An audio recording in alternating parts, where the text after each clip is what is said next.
Torah is not a history book, and the Torah is not a medical almanac. For us moderns in a world who embrace a scientific worldview, this might be hard to grasp. We're used to think about life around us from an evidence-based perspective.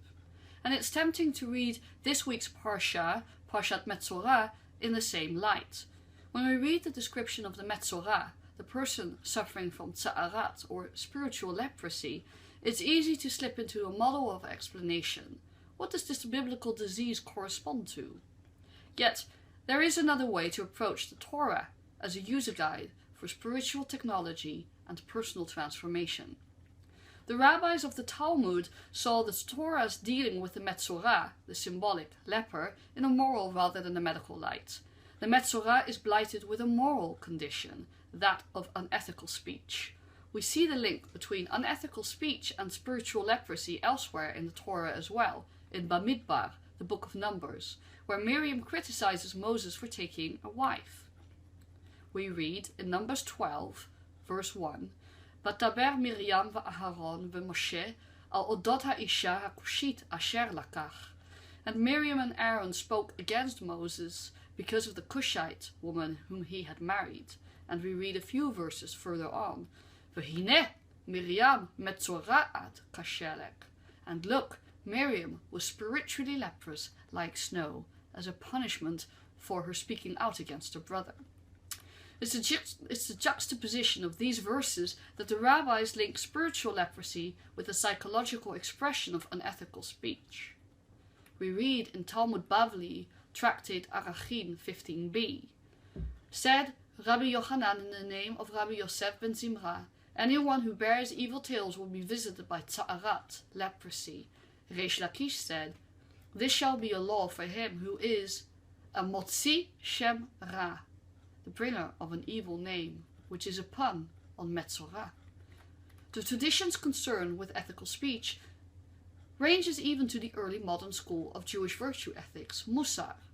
Rabbi Yisrael Meir Kagan, the Chavetz Chaim, designed a discipline on how to engage in sacred speech called Shemirat HaLashon, guarding your tongue. Our words have real-life consequences, especially in a time of snap judgments and social media, as Mishle, the book of Proverbs, reminds us. Proverbs 18:21, "Mavet v'chaim b'yad lashon, v'ohavea yochal priya." Death and life are in the power of the tongue, and those that indulge in it shall eat its fruit. Even though we can all agree that our interpretation of tza'arat is a moral rather than a scientific or historical teaching, we can also feel some tension at how the tradition reads this.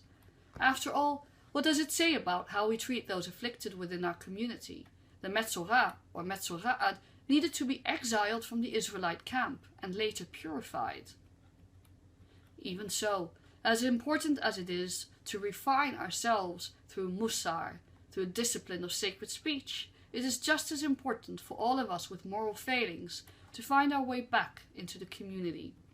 We do not wish to ostracize in a desire to reform. We should live by a Torah chesed, a Torah of kindness.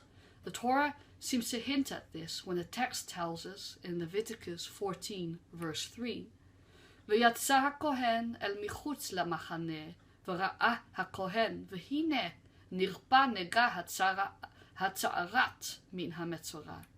The Kohen shall go forth to the outside of the camp. The Kohen shall look and see.